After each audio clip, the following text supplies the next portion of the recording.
Hey everyone, welcome to another episode. Today we're going to be talking about how to start keto the easy way with Amy Berger. So stay tuned.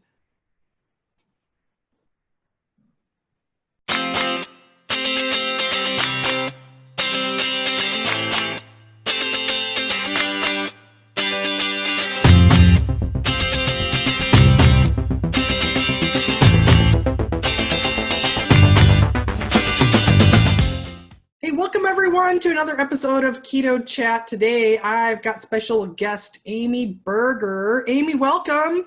Hey, Carol, how's it going? Great.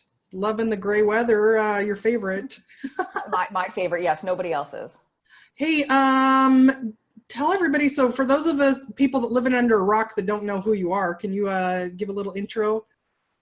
Sure. I, like you, am a keto and low carb friendly nutritionist, and I'm probably best known for writing, though. I write a blog at my website, which is toitnutrition.com, and I'm the author of a book about Alzheimer's disease, which they now call type 3 diabetes. So my book is called The Alzheimer's Antidote, and it's about using a ketogenic diet as a nutritional strategy. I'm not allowed to use the word treatment because we're not doctors, a nutritional intervention for Alzheimer's. And totally just rocked my world recently. Mark Sisson from Mark's Daily Apple listed my blog as, I think, one of the top keto blogs or whatever he called it. And I was like, what? Because Yay. I've been following Mark Sisson for like, I don't know how many years, 10 years, 15 years. And never saw that coming. I mean, here I am reading his blog 10 years ago, and now he's reading mine. So anyway, I don't know what more people want to know. I mean, the 30-second version of how I got into low carb is that I used to be heavier. I didn't have any major health problems that I know of because I was still relatively young. I found low carb via the Atkins diet when I was kind of in my late 20s. And I didn't really have any health issues, but I was overweight. And I was overweight despite running 2 marathons and doing tons of exercise and eating what I thought was a good diet, all those low, healthy whole grains with my light margarine and my skim milk on my cereal. And no matter how hard I worked and no matter what I did, I couldn't lose weight until I tried low carb. And now it's probably kind of like you or like most of us who get into this. The more I learn and the more I research about the way this diet works and how it works, at this point, weight loss is the least impressive thing this does, in my opinion. It's like, hey, you could get off your type 2 diabetes meds. You could get off your blood pressure meds. You could get off your antacids, all this stuff. Oh, and you might also lose a couple of pounds along the way. Yeah, fantastic. Congrats on getting your blog mentioned on Mark Sisson's blog. And Thanks. your approach is just like extremely thorough, extremely nerdy, but also very approachable and very practical for everyone. So that's why you have such a following. And Mark Sisson even said, he only wrote like a little snippet about my blog, but he said her posts are really long, but worth reading. So I yeah, think I am known for really long posts, but I try to make them funny and fun to read. And for people that don't want to read, I started a YouTube channel recently so they can just watch videos instead. excellent. Yeah, I mean, you're an excellent researcher, and you pick apart myths and all that kind of stuff. So it's really, yeah, good work. Thank you. But today, not but, and today, it's really common that people are struggling with how to figure out how to do keto because there's a lot of complicated approaches out there. And so we're here to talk about how to start keto the easy way. How do you want to start off this? I know you got a lot to Well, say about this, so you've got some oh great my God, words. I have too much to say. I would start off by saying that I don't envy the people that are new to this now, because when I was new to this, like circa 1999, 2000-ish, there was like one internet forum. Facebook did not exist. Reddit did not exist. Instagram, Twitter did not exist when I was new to this. There was like 2 or 3 books. There was the Atkins book, there was Protein Power, and there was like maybe 1 or 2 other low carb type books. And so there was a lot less information at that time, but because there was less information, there was less misinformation, there was less nonsense garbage that you had to sift through. And there was just like, here's how to do it, here's what to eat, here's what not to eat, go do it. there wasn't like 800 different people with their own opinions on it. So I think it's great that low carb and keto have become so popular, but because they're so popular, there's so much stuff. There's like an avalanche of information out there. And I got to tell you, if I was new now, I probably wouldn't start it at all, because I'd just be like, that's too much. I can't even figure this out. Forget it. I'm not even going to try. Or I would probably be like half the people that write to me, and probably like write to you also, help, oh my God, I don't know what I'm doing. Or like, I've been doing keto for 6 months, I'm not getting results, and just, I don't even know where I would start. It's insane what's going on now. And the way to start keto easy is to stop eating sugar and starch, period. That is literally the most important, most effective thing you can do. And that's what's going to get you the majority of the results. Everything else, like, might matter, it might not, it might be relevant to you personally, it might not be, but the place to start is basically an Atkins style induction, or a like keto first phase, whatever you want to call it. Very, very little sugar and starch in your diet. You don't have to weigh stuff, you don't have to test your blood, you don't have to wear a ring to track your sleep. Just eat foods that are really low in carbs. Yes, yeah, and you know, more of a, you know, Ted Naiman style, Dr. Ted Naiman, you know, approach is, you know, steak and eggs and vegetables. You know, it's an easier way of just thinking about like categories of foods. Eat real meat, eat veggies that grow above the ground, and that is the easiest way to get started. I think that. Go ahead. Well, I'm thinking about all the different things that make it complicated, right? And we can kind of dive into all the different reasons why it's so complicated, or why people are making it complicated. Yeah. But sticking with simple, real foods is the first step. Yeah, but I do think it also matters why somebody's doing keto, right? Because depending on why you're eating this way and what you're trying to accomplish, it might matter how you get started. Like, if somebody's doing this just to lose body fat, that's one thing. If somebody's doing it as a therapy for epilepsy, that's different. If somebody is using it for migraines or some other, like, very, you know, some health issue, it could be a little different. I think the main place to start is still that basic real food that you actually have to cook, that doesn't come in a packet. Well, that's almost getting too far afield, because there are some packaged foods that are totally fine, but, you know, cooking most of your own meat, poultry, seafood, eggs, dairy, you know, non-starchy vegetables. And that's the place to start. And honestly, some people won't even need any more than that. That's going to get some people pretty much where they want to go. Other people are going to have to fiddle with things. Yeah, good point. Like, we didn't clarify how to get started for keto for different reasons. And you're right. So if somebody's got a therapeutic application for, I always say, like Alzheimer's, epilepsy, brain cancer, they're probably going to need that complicated approach where they're going to want to work with a, you know, trained specialist that works in those areas. Yeah. But even for them, starting out by just cutting out sugars and refined starches is going to go, you know, a really long way at helping their body be a lot healthier. Yeah, that's still where you're going to start anyway. So I think that so another reason it gets really complicated is that there is this pervasive myth out there that you've got to follow certain percentages of macronutrients. So macronutrients are carbs, fats, and proteins for people that don't know. And there's probably, I don't know, 50 or 100 different macro calculators out there. And I've got my own viewpoint on why this myth came out, that you've got to follow these percentages. But that is one of the biggest reasons why people are so confused, is they think a keto diet has to do with percentages. Yes. And I wish this macro thing would just die. I just wish it would die. I think I did a video, and I even called it, "There's no such thing as keto macros." And these macros, these percentages and ratios, came from the origins of the ketogenic diet as a treatment for epilepsy. Some of those kids really needed a freakishly high amount of fat compared to total combined protein and carbs. So it was like, they call it a 3-to-1 or 4-to-1 ratio, meaning 3 or 4 times as much fat to combined protein and carbs. Some people did not have, remission of seizures until they got there. Some people don't even have to do keto for epilepsy. They can do like gluten-free, casein-free. They can do modified Atkins. The point is, these ratios really don't matter when you're using this for weight loss, when you're using it for diabetes, when you're using it for gout or cardiovascular disease or any other reason that people use this.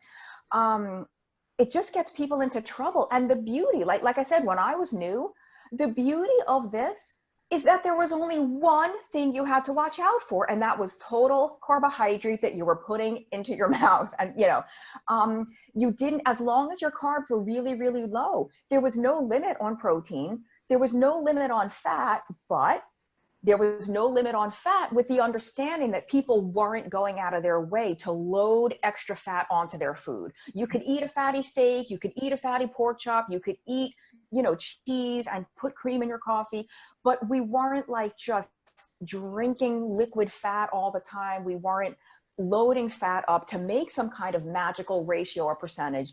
And the protein, Atkins induction, I keep saying Atkins because somewhere along the way, the Atkins diet got this weird, bad reputation, even though it's arguably the simplest and most effective way to do this for any type of like metabolic issue, like metabolic syndrome, insulin resistance, obesity, that stuff.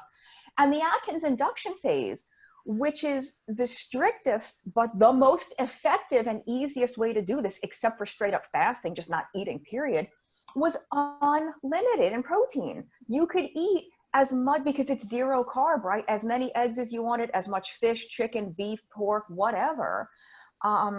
But again, I think Dr. Atkins probably wrote that just like with the fat, with the understanding that you're going to stop eating when you're full. You're not, unless you're Sean Baker, you're not going to eat 6 pounds of ribeye steak. So it was unlimited with the sense that you're like a normal human that's not going to intentionally eat, 12,000 calories a day for no reason. Yeah. So let's go back to that percentage thing again, because people right now, their head's a little spinning like, what? This isn't, I don't have 70% fat or 90% fat? Yeah. Thanks for reminding me, because the main point that we can get across is what makes the ketogenic diet work is the absence of carbohydrate, not the presence of tons and tons of fat. I write about this all the time. I talk about it all the time. What switches you over from having a carb-based metabolism and being a sugar burner to being a fat burner is the missing carbohydrate. When you're not eating a lot of carbohydrate, your body sort of finds an alternative fuel, and the alternative fuel it uses is fat. But you can't just go, like, here's the deal. If this diet worked by ratios and percentages, you could eat 10 bagels, and as long as you put enough butter and cream cheese on them to make it 70% fat, or to make that ratio line up with whatever your stupid macro calculator told you, you would be in ketosis, you'd be losing weight, you'd be burning fat. We all know that's not how it works, because it's not the presence of the butter and cream cheese that puts you into a ketogenic state. It's the absence of the bagels. You know what I mean? So like truly, people need to understand that you don't have to add fat to make your food more ketogenic. If nails on a chalkboard, what you have to do is keep the carbs really, really low. And some people have to keep them lower than others. Some people have to stay at like 20 to 30 grams total per day. Some can eat 100 grams and still lose weight. So that's an individual thing, but you don't, these ratios have just got to go. It's probably one of the most common things I hear from people, and probably you too. They write to me like, I'm doing keto, why isn't it working? I'm eating 80% fat. And I'm like, stop right there. You've just kind of answered your own question. Well, yeah. And then they say, well, I'm not losing weight, so I'm pretty sure it's because I'm eating too much protein and I'm having trouble getting enough fat in. This is the most pervasive, I don't know, paradigm that's out there, is that you got to keep protein low and you got to keep the fat up, and you got to drink, certain brand names of high fat coffee. And that's what's going to help you lose weight. Yeah. Well, hopefully you can't hear. There's a car. Okay, it just started. There's a car alarm going off outside my apartment. That was Um, like a like a subliminal like red flag. don't be afraid of protein. Yeah, yeah. Yeah, that's a huge thing. You know, people have become afraid of protein. So when they're hungry, Mhm. instead of eating an extra hard-boiled egg or another piece of chicken or fish, they'll have a fat bomb or oil or something, when they would have been better off eating the solid piece of protein. Right. And you know, I don't know if you want to like get into that now with the protein thing, but people are afraid of protein because they've heard two different things, right? One, too much protein turns into sugar, Hmm. or too much protein will kick you out of ketosis. Yep. And that is a misunderstanding of the biochemistry and the physiology that is behind those processes. Amino acids from protein can be converted into glucose. They can. But that doesn't happen just because you eat a huge chicken breast or just because you eat two steaks. It happens when it needs to happen. And the thing is, you know, triglycerides, like three pieces of fat, three fatty acids tied to this molecule of glycerol, which is how our bodies store fat or how fat comes in food. When you break that apart to burn it, the glycerol portion that's left over can be converted to glucose. Two glycerols can make a glucose. But you don't hear anybody worried about that when they're drinking a 500-calorie fatty coffee. Like, you don't hear anyone say, well, too much glycerol turns into sugar, because it doesn't. It turns into glucose when the body needs to make glucose. Like, I know we're so terrified of glucose and keto, but glucose is not the problem. Too much glucose all the time is the body needs glucose. We might not necessarily need it for energy all the time, but we actually need it. There are structural molecules in the body that contain glucose. There are certain cells in the body that can't burn fat or ketones. They have to burn glucose. So like, glucose by itself is not bad, just like insulin by itself is not bad. You know, you can have water's great, oxygen's great. You can also die from too much of those. Yeah. So it's just a misunderstanding that has kind of gotten out of control. Mhm. And this is something that wasn't a part of low carb when I was new. Nobody was afraid of protein. Mhm. Um, but just to not to like muddy the waters too much, there are some people who seem to be really sensitive to protein. And Mhm. I can't tell you who they are. Sometimes it's people that are very, very severely type 2 diabetic. Mhm. And when they're new to this, they might be better off having like moderate protein, higher fat. And as they get healthier, kind of gradually shift those ratios. Because that's, you know, that's something to remember too. People get so scared to change something. Like, if something was working for 6 months, well, now it stopped working. Well, don't keep doing that. If you've lost 50 pounds or you're off 6 medications, you're literally not the same person you were. So maybe you do need to change your diet a little bit at that point. Yeah, yeah. And Dr. Ben Bickman, was it last year that uh, spoke at Low Carb Denver about that research showed that exactly what you were saying, that most people in the context of a low carb ketogenic diet don't have to worry about protein at all. However, people with some forms of diabetes, type 2 diabetes, or advanced, even severe diabetes, there isn't such a thing, but or, I mean, there's not a diagnosis of that, but they tend to be a little more sensitive to protein. However, they don't need to eat a low protein diet. Yeah. So there's two kind of issues come up there. One is like, people might be afraid of protein or think it turns into sugar because people with type 1 diabetes do need to account for protein when they dose their insulin, Mm-hmm. because the protein affects insulin, it affects blood glucose, but not because the protein you just consumed 30 minutes later has turned into sugar. It takes longer than that to even digest.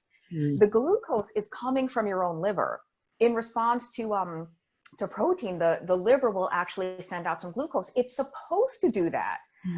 That's, healthy bodies do that. Type 1 diabetes bodies do that. But in type 1 diabetes, they don't have the insulin to like counteract that little bit of glucose, that normal bit of glucose that's supposed to be there. So someone like you or I, Ben Bickman is exactly right. Eating higher protein in the context of a low carb diet is really different than eating more protein in the context of a higher carb diet. And then the other thing, you were saying some people like might be better off with a more moderate protein diet, but they don't have to go low.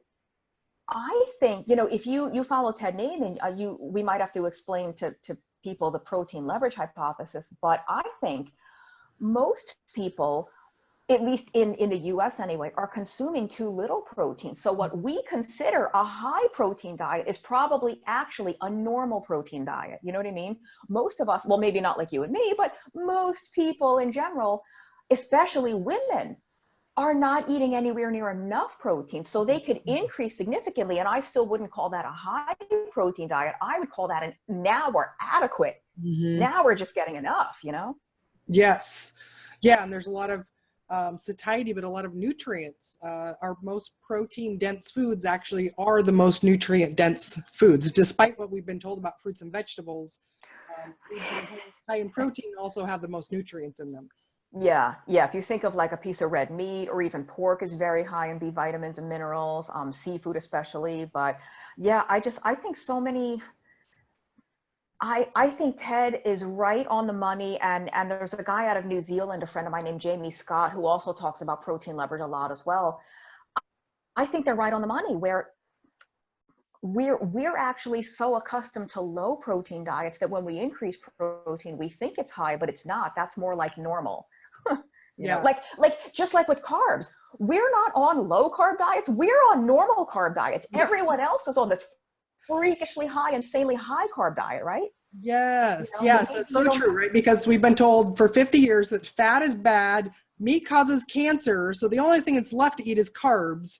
And so we've gone through, 40 years of having pure carb breakfast, and a mild amount of protein at lunch, and then a mild amount of protein at dinner as well. So that puts us under our protein allotment, because we're only eating protein at 2 meals a day, and no protein for snacks. Right. I'm kind of coming up with the list as we're talking here about the kind of some tips about how to start keto the easy way. So one of the things we said already is real food. Keep it simple, real food, meat and veg. Okay. Keeping carbs as low as possible. No sugar or starch, cut that all out. And I'm going to add another one that I think is really important, is don't drink your calories. Don't drink high fat beverages. Don't drink your calories. So this goes along with that myth we were talking about, how percentages don't matter. People fall into this thing of like, I can't get enough fat in my mouth, so I better drink all these high fat beverages. Even though I have so much fat on my behind.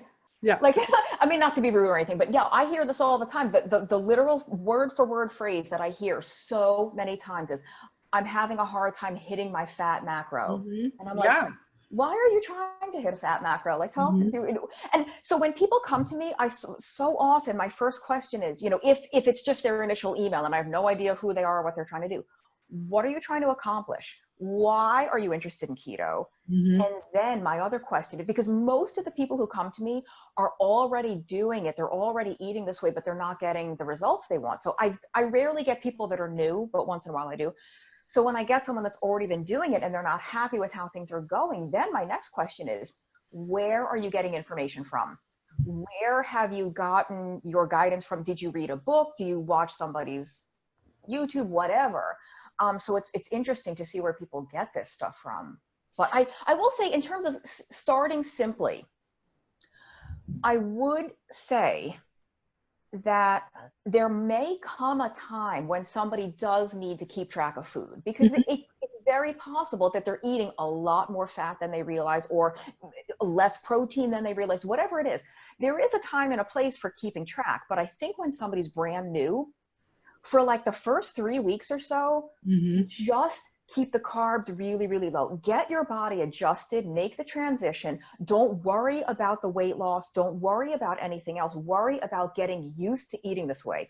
Worry about getting used to figuring out what the heck you're going to have for lunch when you can't have your sandwiches anymore, and you can't have your pasta, and you can't have your wraps and your burritos. Like, figure that out. Get used to this. Stock your fridge, stock your freezer. Make a crap ton of food in advance. Cook a ton in advance, because when stuff is ready to go, then when you're hungry, you can grab a hard-boiled egg, or you can slice off a cold piece of steak. Like, get used to eating stuff cold. You're not a 2-year-old. You don't need everything to be hot. It's okay to eat cold leftovers. I do it all the time. Grab something right out of the fridge. So if we want to make this as easy as possible, you have to prepare your environment so that it's easy, as easy as possible. So I think, when people are new, that is not the time to worry about, okay, we'll have this many grams of this and this many grams of that, and only eat twice a day. When you're brand new is not the time to worry about anything except keeping your carbs low.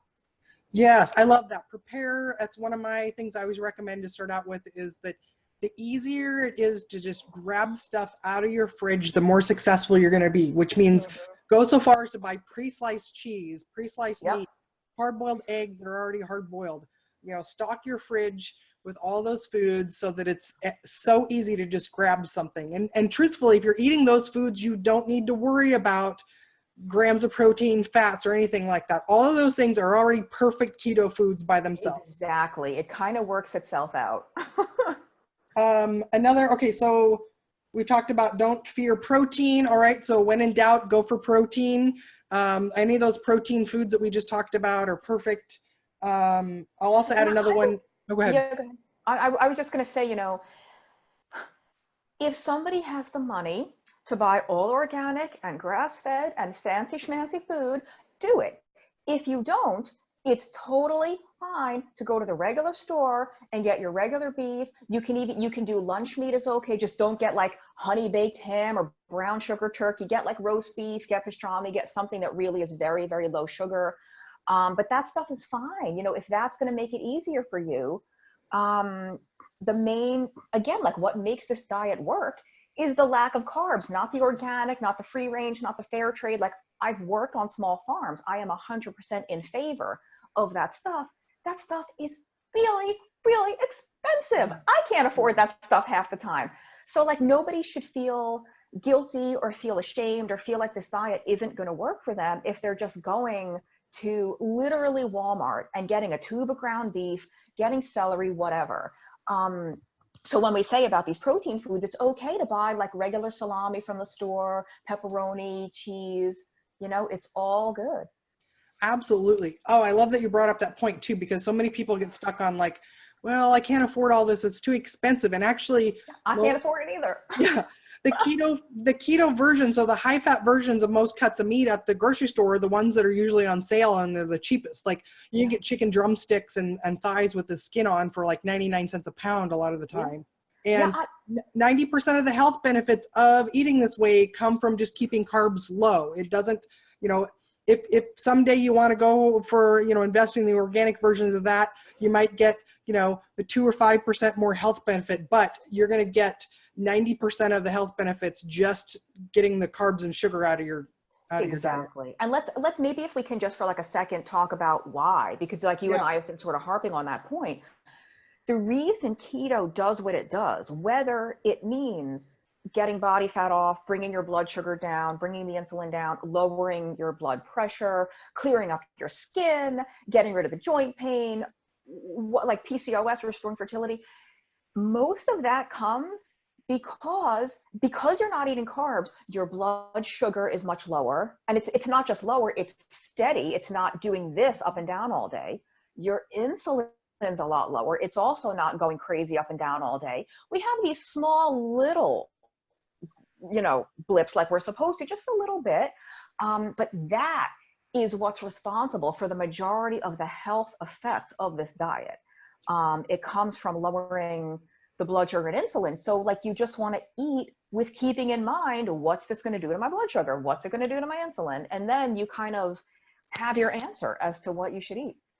Yeah. And so many people get stuck on well, we've been told for so long and eat lots of fruits and vegetables to get the antioxidants from them. But it turns out our body has a fantastic, very powerful antioxidant system that when we're keeping carbs low and insulin is at a healthy, normal level, our body's antioxidant system is way more powerful than any supplements or any fruits or vegetables that we could eat. Yeah, I mean, if people watching or listening know Dr. Georgia Ede, EDE, Her website is diagnosisdiet.com. I mean, you and I have, you've probably met her. I know I've met her a couple of times. She's great. She writes about this all the time, that these fruits and vegetables are not necessarily deserving of that health halo that we give them. Mm-hmm. If you're not sensitive to some of the compounds in the plants, they're fine, right? People have been doing Atkins since the 70s, eating spinach, eating broccoli, and they're doing great. But there are some people that seem to be sensitive to certain things that are in plants who do better on a low plant diet or almost no plants. But this antioxidant thing, we sort of take it for granted. Like, how could vegetables and fruits not be good for us? They're so colorful. Eat a wide variety of colors. They're purple, they're red, they have anthocyanins, they have sulforaphane, they have all these, like beta carotene, they have all these compounds that give them those colors. Like, produce is beautiful. It is. It's gorgeous to look at. But oddly enough, I think a lot of the antioxidants that are in those plants are used for the plant. It's not for the human. Like, I don't know that it survives the digestive process. Like, after all that acid, after all that alkaline, do we actually absorb those things intact and they have the same effect in the body as we would expect them to? I don't think they do. Like you said, the most powerful antioxidants in the human body are produced in the human body. And they're actually, some of them are, they're amino acids, they're peptides like glutathione. But I do think certain compounds can have what I would call like a pharmacological effect. Like, I don't know if you're familiar with Linus Pauling from back in the, I think it was like the 50s, like the mega doses of vitamin C. And it was like a medicine, but you're not going to get that effect from drinking like a glass of orange juice. That's like an infusion of like mega doses of vitamin C. They can do the same thing with other, other compounds, or like what happens in a petri dish of cultured mouse cells that you add concentrated broccoli seed extract to for the sulforaphane is not necessarily what happens to you or me when we eat a bowl of broccoli. And again, I'm not saying plants are bad for you. There's some keto nutritionists would argue that, but I'm just, eat plants if you want to, but don't. The bottom line is there's almost nothing that you can get from plants that you can't get from animals. I think vegetables can be a perfectly wonderful part of this way of eating, but if you go a day or two or a week or two and all you're eating is meat and cheese, that's probably okay too. You're not going to get scurvy in 2 weeks of not eating, bell peppers or some low carb food that has vitamin C in it. Yeah. Excellent. How many minds do you think we're blowing with this? Or I don't know, maybe people that watch our videos might already know this stuff, but like, we're saying all the that's everything I thought is wrong. Yeah, I probably say that every day a couple times, is like probably 90% of the information we were told the last 50 years about nutrition is just backwards and wrong. Yeah. So, and you know what the thing is though, just so the people watching don't feel left out, I feel this way too. Like every time I learn something new, it's like, oh, being in the low carb keto world, you and I are already like, okay, I already kind of know most of what we were taught was garbage, but even now, what we're learning from the carnivore movement, or learning from Georgia Eat, or learning from TED with protein or whatever, like it's going even beyond what we knew. Like sometimes I'm going to lose all my clients now, but sometimes I'm like, I don't know what the hell I'm doing anymore, because I learn something new every day. Yeah. No, and even the time, so I've been doing this personally almost 4 years. And in that time, I went, in the beginning, I was like, well, don't get too much protein. Now, I never told people it turned into sugar, but I talked about the insulin response. And it was listening to Dr. Bickman's presentation where I was like, oh my gosh, okay, we don't need to worry about protein like we thought we did, even though we can explain all the mechanisms of how it interferes with ketosis and things like that. In the context of a low carb diet, a lot of these biochemical processes that we learned in school don't follow the same pathways that we learned. They're differences. So along the lines of something else that we were led astray of is salt. So that's another one that I'm going to add into how to start keto. The easy way is make sure you're getting adequate salt when you start out and all the time. We're touching all the third rails in this video. So it's funny you should say this. I already recorded a video on salt. I'm probably going to publish it tonight or tomorrow. But okay. Anyway, we'll link to it here. Yeah, thanks. And when you say adequate salt, it's kind of like the protein thing. Adequate salt on a ketogenic diet is a lot more salt than most people are used to, and especially more than most people think is safe. Like, oh, all that salt can't possibly be good. Most people are not sodium sensitive with blood pressure, meaning like they could eat a lot of salt, a lot of sodium, and their blood pressure doesn't move. There are some people, there's a small subset of people who do have higher blood pressure from salt. So if you know you're one of those people, watch out for too much salt. But on keto, you really do need a lot more salt than usual. So there's really no harm in using it, because keto changes the way the kidneys hold on to minerals in sodium, potassium, magnesium, not just the sodium. But I want to plug, we'll plug for James DiNicolantonio's book. Yeah. There's this researcher that wrote a book called The Salt Fix. And it's just, oh, she probably has it. You're going for it. It is brilliant. I highly recommend this book. Yeah. You will your mind will be blown, because you can eat so much more salt than you thought. And I think it's probably just like the protein insulin thing. So much of the research that has led to some of the guidelines that we have was done in people eating diets of 50 to 60% carbohydrate. And it might not apply to somebody eating 10% carb, or even 15 or 20% carb, because it is so much lower, let alone 5 or 0% carb. You know, the information, what does salt do in a person who's already hyperinsulinemic and hyperglycemic versus in somebody who isn't? So I think that's why we keep learning so many new things. So much of what we think we know is based on people eating a lot of carbohydrate, and it just might not hold for people who aren't. Yeah. I start with what, Volek and Finney recommended in their, The Art and Science of Low Carb Living, starting with a minimum of an extra teaspoon of salt per day. I guide my clients to say, in addition to what's in your food. And actually you've got to measure it out, because a lot of people are like, oh, I salt my food plenty. I get plenty of salt. And, you're lucky to get in, 2 grams total if you're doing that too. And again, it doesn't matter. You don't need to buy fancy salt. Any kind of salt is fine for this. You don't need special panda massaged mountain Sherpa collected salt or anything like that. Oh, no, thank you for saying that, because I make that exact point in my video. What you need is the sodium, and you can get sodium from any salt. If you like fancy smoked Himalayan gray, whatever, Celtic, use it. But what you need is the sodium, and that's in any salt that you will find. Yeah, great. Yeah, it's just, man, the salt thing. Yeah. And well, I think is it Finney that came out, was talking about how that populations that are getting 6 grams per day are associated with the best health outcomes too, which is, triple the current recommendation in the United States that we need to stay under. So yeah, it's a little crazy. And if I remember right, I don't mean to like confuse the issue here or like make it more complicated, but I think that's grams of sodium, not even grams of salt. Because salt is it's sodium chloride, but it's only half sodium, it's half chloride. And we need the chloride too, but we need the sodium more.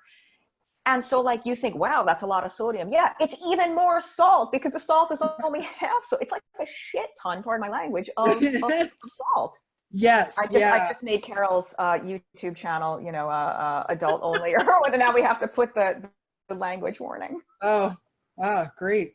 I think it was just the one little word. We're fine. Yeah. Okay. So lots of salt. Don't be afraid of salt. And I'll just add in too, if you try to do too much salt in one time, your body's very good at regulating that. You'll get rid of it very quickly if you do too much in one dose. So spread that out throughout the day. Don't try to do 1 teaspoon all at one time, or you'll just have a good time in the bathroom the rest of the day. But let's see, another one I recommend to get the best results, start keto the easiest way, is going to be to avoid nuts and seeds to start with. And that's because most people overeat them. Nuts and seeds in nature are really, really hard to get to. They're very nutrient dense, and nuts and seeds are actually pretty high in carbohydrates as well. A handful of nuts and seeds might be your entire day's worth of carbohydrates for some people too. So I recommend staying away from them in the very beginning, because most people have a really hard time with moderating their intake of those. I can agree with that. I wouldn't I don't normally tell people that, but I'm clear, like they are so easy to overdo. If Mhm. you really truly can limit yourself to that 1 ounce serving, then have it. But if you think you're having an ounce and you're having half the bag, you know, not that I know anything about that personally. Um, yeah, they're a very easy trigger food. They're extremely concentrated sources of fat, Mhm. because they're just very high in fat. And the carbs can add up, especially, you know, if you're doing something like cashews, you know, much higher in carbs. Macadamia nuts are very, very, very low in carbs. Pecans and walnuts are okay, but they're super, super high in fat, which is fine for keto, but it's just easy to overdo. So I think that's probably not bad advice to avoid nuts and seeds at first. And that's one place to look if you're struggling and not losing weight on keto is look at your maybe try cutting the nuts and seeds out. Yeah. Let's see. Okay, so just to recap, we've got a list of about eight things here, eight rules to follow See, to and start now out I to make feel keto bad easy. because starting keto is supposed to be easy. If eight things to make it easy, Well, one thing to make it easy. Keep your carbs really, really, okay, there we really low. go. If you come out one thing, and for some people you may, so for us as nutritionists, it's really easy to understand what has carbs in it. For some people, they are clueless about that. So that may mean you need to just track your food. You need to look things up to figure out what has carbohydrates in it, because a lot of people are really surprised. Yeah. I had a a friend of mine that said something about like, well, bagels, those are protein foods, right? Because they come in that Starbucks protein box. So bagels Wow. are a protein source. So we take it for granted that we know it has carbs in it. So for some people, if you don't know what carbohydrates are, or, you know, and even for some people that think they do know, it might be necessary to kind of look things up and track that just to make sure you are keeping it low. So that's the simplest thing. Keep carbohydrates low. Yeah. And stick to the protein and fat foods. Like I said, the Yeah. Atkins induction was unlimited, you know, meat, poultry, seafood, eggs, that because you don't you don't have to count carbs when you know you're eating foods that are zero carbohydrate. And Yes. that's Yeah. not necessarily a plug for the carnivore diet, but it's a plug for making the vast majority of your food intake foods that are zero carb, because then you don't have to count. Yeah, there you go. That's okay. We're boiling this down to the simplest thing possible. Eat meat, fish, seafood, poultry, eggs, and cheese. Cheese, but you know, unfortunate, like cheese is very similar to nuts. It's very easy to overdo. I Right. think for somebody that wants something kind of fatty and yummy, I think cheese is a better choice than nuts because it tends to have more protein. At least it Yeah. has. It's Yeah. still higher in fat than it is in protein, but it has more protein than nuts do. Like if you're going to eat that much fat, at least get some protein along for the ride. Right. Right.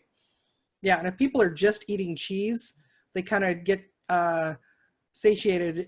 If you're just eating a block of cheese, you're probably either, you know, maybe one day you're going to overeat it, but then the next day you'll be like, I'm ready for something different. So Yeah, like I'm over the cheese. It's because it is easy to overdo, but you probably wouldn't do that every day. yeah. Yeah. All right. Well, okay. So we boil it down to the very easiest way to get started on keto is just real simple food. I think people, one of the other reasons it gets complicated though is a lot of times we're used to convenience foods, packaged, boxed, protein bars, diet drinks, and things like that. And so people, they think of that's what a diet is. And so then they're looking for the equivalent of that, the keto version of that. And I think that's part of where people make it too complicated. Yeah. There's some, you know, there are packaged foods that are fine, but you have to be a label detective. You Mm. have to read the label because it's going to say low carb or sugar free or keto. And it's like, oh, this thing is actually loaded with carbs. So Yeah. Yeah. I think, yeah, like you shouldn't be afraid to buy a package of salami, but Mm. look, you know, read the label. And read the label more so for the numbers, like the total grams of carbs per serving. Look at the ingredients too, see if there's sugar, see if there's corn syrup, but there's a lot of things that actually contain sugar or cornstarch or something like that, but the total carbs are still really, really low. Like, for example, most bacon is cured with sugar or brown sugar, but the amount remaining in the final product is negligible, or it's like 1 gram per 2 or 3 slices of bacon. So it's like if sugar is in the ingredients, it's not necessarily off limits. It's really about the total amount of carbs. And I think another way to keep this simple, Eric Westman is all about total carbs. if anyone comes to him, if people don't know who that is, Dr. Westman is like one of the most famous low carb doctors. He learned from Dr. Atkins. He's been doing this longer than almost anybody who's still around. And when anyone struggles to lose weight in his clinic, he's always like, go back to 20 grams total carbs, not net, because net, like then you start eating all those bars and shakes and packaged products where it's maybe 25 grams of total carbs, but only 2 or 3 net. So people are like, oh, it's only 2 or 3 carbs. Some people are more sensitive than others to like the fillers and the sugar alcohols and stuff. So if somebody's struggling, that's definitely one place to go is go to total carbs if you were doing net. And if you're brand new, you might as well not even bother with net, just go by total. Mm-hmm. And that makes it easier because you don't have to figure out the fiber, you don't have to figure out sugar alcohols, just look at the total. And that, it makes it, you almost have to stick to real food that way because there's not going to be any maltitol in it. There's not going to be any corn fiber in it. You know what I mean? It's just going to be cucumbers or like steak or whatever. Yeah. All right. Total carbs under 20 grams. There we go. That's super, super strict. Most people can probably lose weight at like 30 or 40 if we're doing total. Mm-hmm. 40 grams net carbs is kind of a lot of carbs. 40 total is still pretty low, but if somebody's already there and the weight isn't budging, then you got to like really, tighten things up. Well, and if we're just talking about the easiest way, I mean, the lower your carb intake, the faster you're going to get to ketosis. So it's not going to hurt anyone to go 20 total.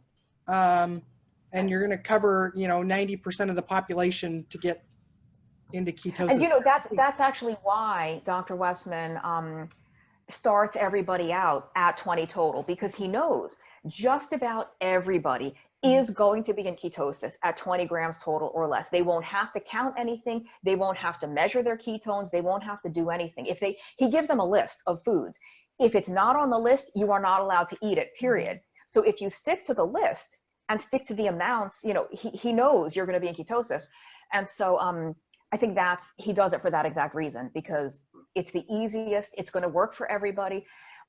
Once somebody's been doing that for a while, they can play around. Hey, maybe they can do okay at 40 or 50, but maybe they can't. But he knows everybody's going to be successful right out of the gate at 20 or less. Mm-hmm. Yeah, that's what I have my clients do as well. Yeah. It's easier. To be honest, I wasn't, because I kind of wanted to be like, well, see what you can get away with. And it's not working. I have to be real now and tell people like, listen, you can't play around. Sorry. You do it or you don't. Yeah. Yeah. So. Yeah. Well, okay. I think we figured it out. The easiest way, keep your carbs low. Eat real food, avoid net carbs. That's going to avoid those foods that really are going to be, not really truly keto anyways. Yeah. And anything else that you want to add to this? How about, okay, so here's one. I have 2 more ideas that people always get confused about too. Like, okay, so what about water? Shouldn't I be drinking a gallon of water a day? I did a video recently on water, and I said this radical, crazy thing. Drink when you are thirsty. What? like it's okay. I really don't agree with what's often said where, oh, if you're thirsty, it's too late. If you're thirsty, that means you're dehydrated. No, I think thirst is your body's signal that it's time for some water. Like, I don't, we never say that with hunger. If you're hungry, you're already starving. It's too late. Like, I love that you said that. I so agree. And I say the same thing too. Like, well, if you're thirsty, it's too late. Well, yeah, if you're hungry, it's too late. You should eat before you get hungry, because you don't want to get hungry. Eat all the time so that you never get hungry. I see these people walking around literally carrying like a gallon jug of water. I'm like, this is, if you think we're very into like ancestral stuff and what happened in human evolution in this keto movement. Do you think that Grok or Mr. Caveman was walking around with his water bottle? No, like they got water where they could, when they could. Now, I think there's a small kernel of truth to the fact that some people will eat when they're actually thirsty. Mm-hmm. So they might be eating, mistaking hunger for thirst or thirst for hunger, whatever. And I do think Honestly, sometimes I get lazy about water and I feel better physically, mentally. I feel better when I'm hydrated, but I don't guzzle water all day long. And I honestly think you should just drink when you're thirsty. It's drinking more water is not going to make you lose weight faster. That's a total myth. I mean, how many of us tried that, for 20 years and it didn't work? But I think Amber O'Hearn, who's well known in the carnivore movement, said something really interesting on a podcast not the other day. I listened the other day. It's an older show, but she brought up a really interesting point, and that was that she thinks some of the increased need for sodium on keto is because so many people are guzzling water, basically flushing it all out. Mm-hmm. So people shouldn't skimp on water. Don't be afraid to drink water, but there's no need to just guzzle water for the sake of guzzling water. It doesn't make keto work any better or any faster. And you might actually do yourself harm by like diluting all those minerals. So Yeah.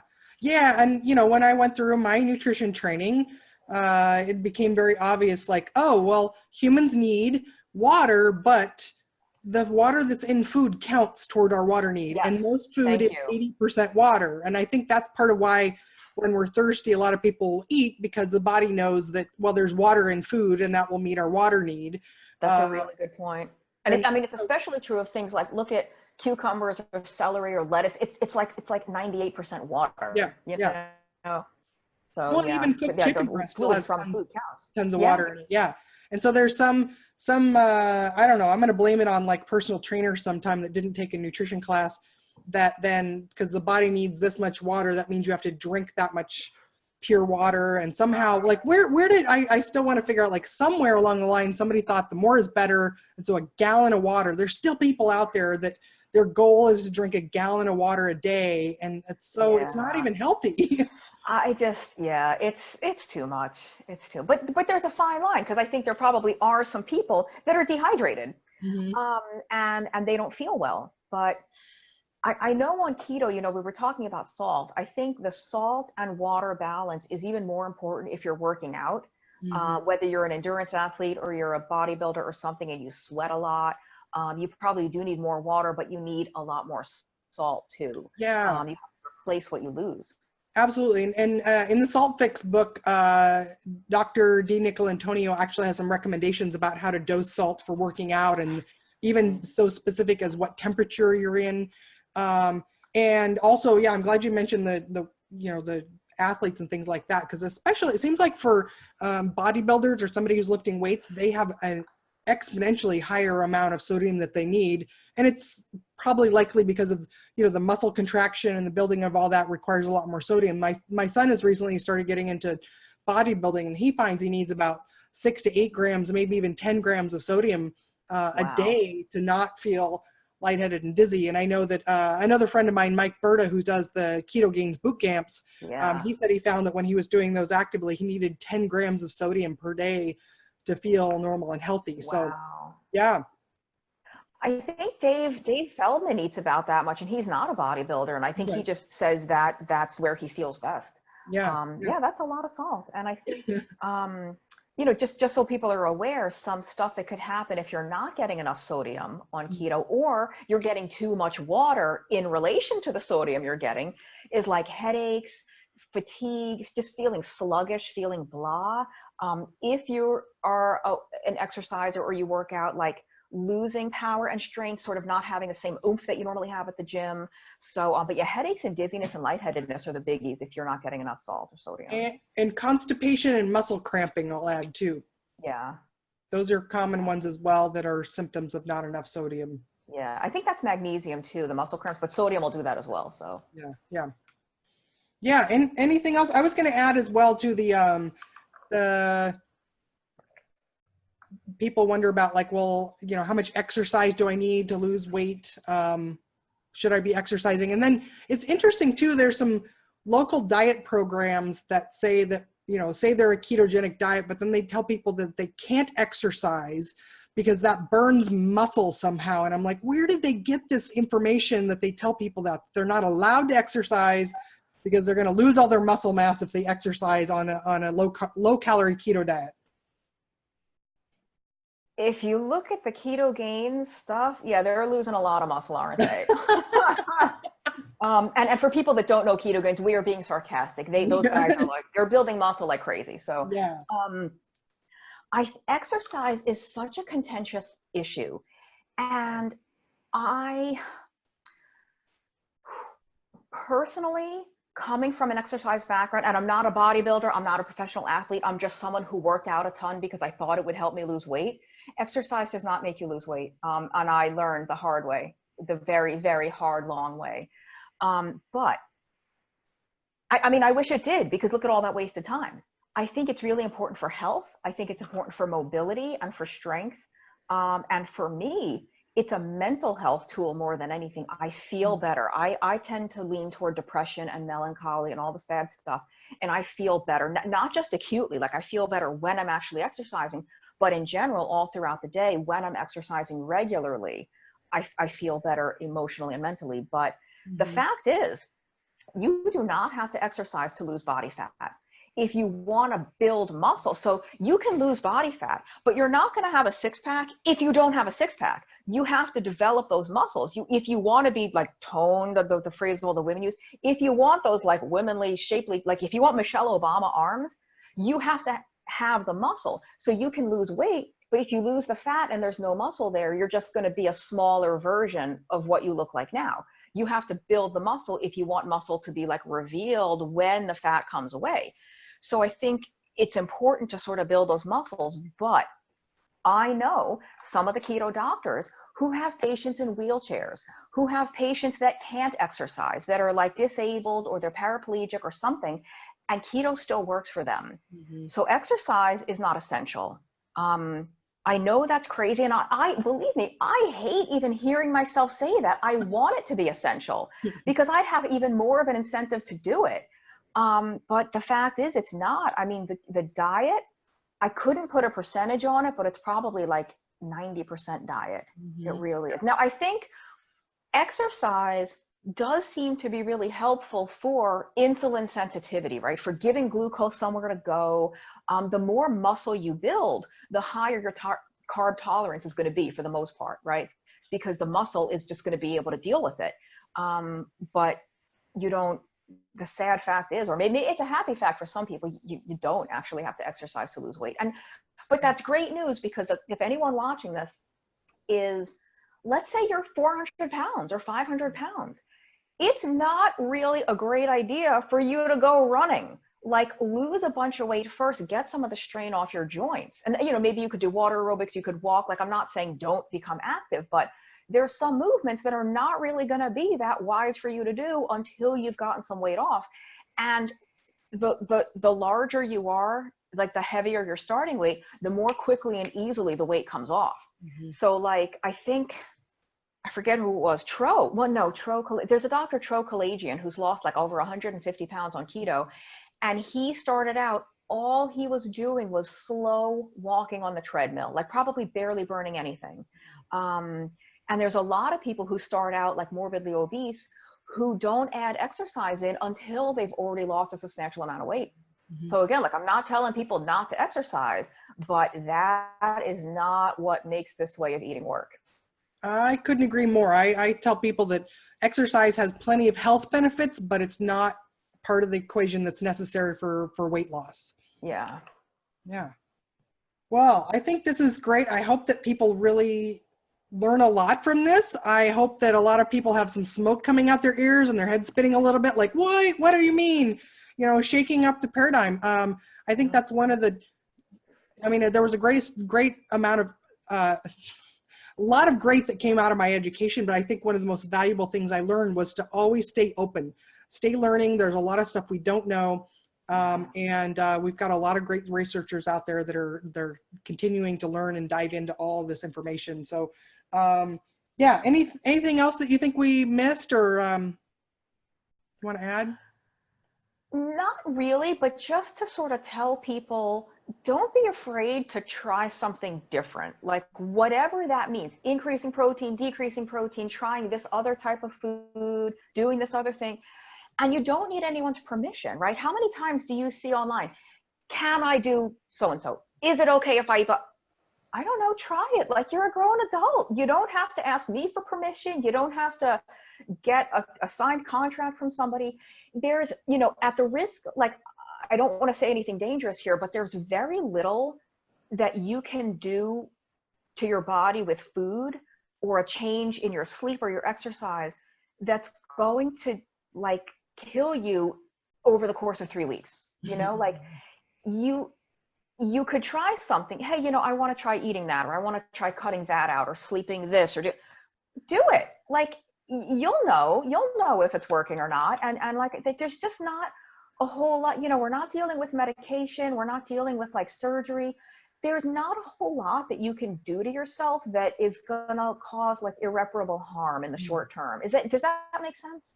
Yeah, I think so. And I also think though that people get overwhelmed with all the possible things that they could change. Yeah. And especially if they're in Facebook groups where they say this, you know, here's where I am at, and then they get 100 different replies about what they should change. I would just recommend, like, pick one thing, try that one thing for a week, like stick with it for a while, then that'll be enough time to let you know if like that's helping or not. But yeah, if you do one thing for one meal and you change the next meal and you do this, and that's going to be really hard to figure out like whether that's working or not. But yeah, there's a lot of things you could change, and pick one thing, try it for a week, see what happens. Yeah. And I got to say, I'm terrible at that. I'm the worst. Like, Dave Feldman would kill me. I'm the worst scientist because I never change one thing. I change like 6 things, and it's like, well, great, now what? And then, because then if I feel better, it's working, I have to keep doing all of that because I don't know which thing was responsible for it. Oh, God. Well, and if all else fails, you know, get some help. Reach out to one of us, and we'll. Yeah. If you need some high level support. Set you straight. Yeah. Here's the thing: how to start keto the easy way. Cut out the carbs. Eat eat real food, meat, fish, poultry, some cheese. That's kind of what we came up with, right? Yes. Some cheese if you like it. If you don't like it, you don't have to eat cheese. Oh, yes. Send it to me. Send your extra cheese to me. I'll eat it. Oh my God. Okay. That's the final point is that there's no magic keto food. There's no food that you have to eat that's keto, that if you don't like it, right? So every day there's somebody's like, I don't like bacon. Can I still do keto? I don't like dairy. Can I still do keto? I don't like avocados. Yeah. Okay. That's another one. Avocado. Yep. I don't eat avocado. You don't have to use MCT oil. You don't have to use coconut oil. You don't have to make anything with almond flour. It's not required. Yep. Yeah. Keto's about what you're not eating, not what you are eating. 100%. Yes. All right. Okay. Hopefully you guys learned a lot. Hopefully you have a lot of questions as well. So comment below with your your takeaway from this, or more questions for us. If you enjoyed us too, give us a thumbs up and subscribe. So hit the subscribe button. And then if you want to get notified of new episodes, hit the bell as well, because that's going to give you the notification for that. Amy, thank you so much for being here. We're going to link Amy's stuff down there. We've got a couple of videos we mentioned as well. So we'll put all those in the comments below. Hey, thank you for being here.